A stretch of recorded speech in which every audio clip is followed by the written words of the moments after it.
Think about the last time you downloaded a habit tracker, bought a productivity journal, or swore you'd finally fix that one glaring flaw. From corporate wellness seminars to best-selling lifestyle gurus, modern culture operates on a specific assumption that you are inherently broken and you require an external solution to be made whole. The self-improvement industry relies on a predictable cycle. Once an institution convinces you your natural state is inadequate, they create a sense of guilt, and a person who feels guilty is far more likely to outsource their power to whoever promises a cure.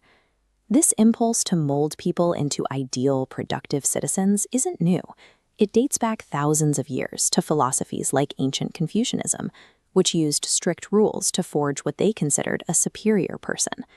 The result of this mindset is a state of constant preparation.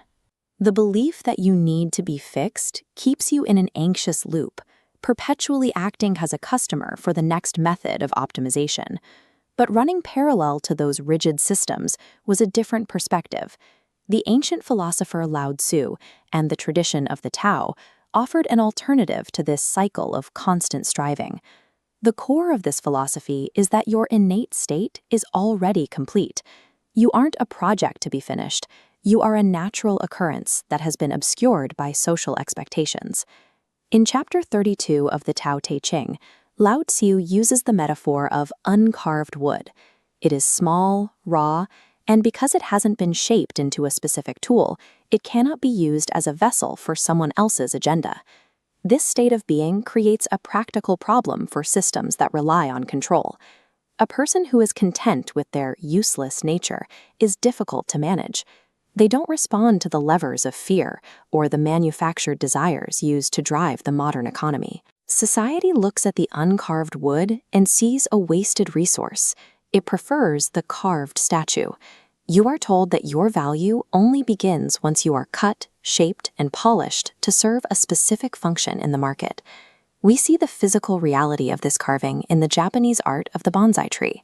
To keep a tree that should be 40 feet tall confined to a small pot, gardeners periodically cut its roots to stunt its growth.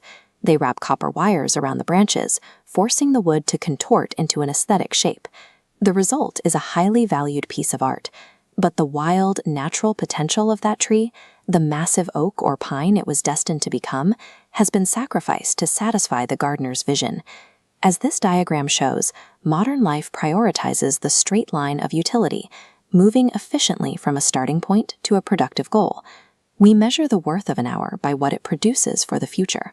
Yet, many of the most vital human experiences produce nothing for the market. Think of dancing, a flower blooming in a forest, or sitting in total silence. These aren't tools for a later goal. They are valuable simply because they are happening. When we treat our own lives only as a means to an end, we become like the bonsai. We carve away our present joy to maintain a utility that serves someone else's definition of success. This carving process divides the psyche. When striving to match a societal ideal, we pull our inner nature, heaven, away from our outer persona, earth. As these spheres detach, the gap becomes the birthplace of chronic anxiety and modern stress-related diseases. The response to this tension in Taoist thought is akarma, or non-action. It suggests that the path to wholeness isn't through more effort or another self-improvement project. You cannot resolve a state of tension using the same anxious, striving energy that created it. Trying to force yourself to be better only widens the gap between who you are and who you feel you should be. The approach here is to drop the effort entirely. It is a transition from trying to become someone else to simply being what you already are.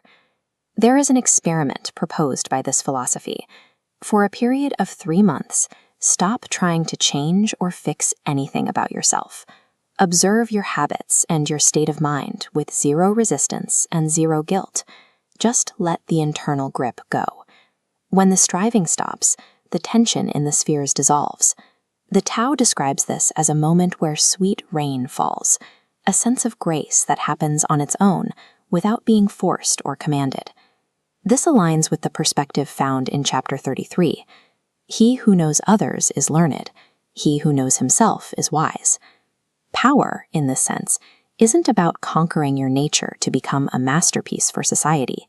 It is the ability to rest in the uncarved block of your original self.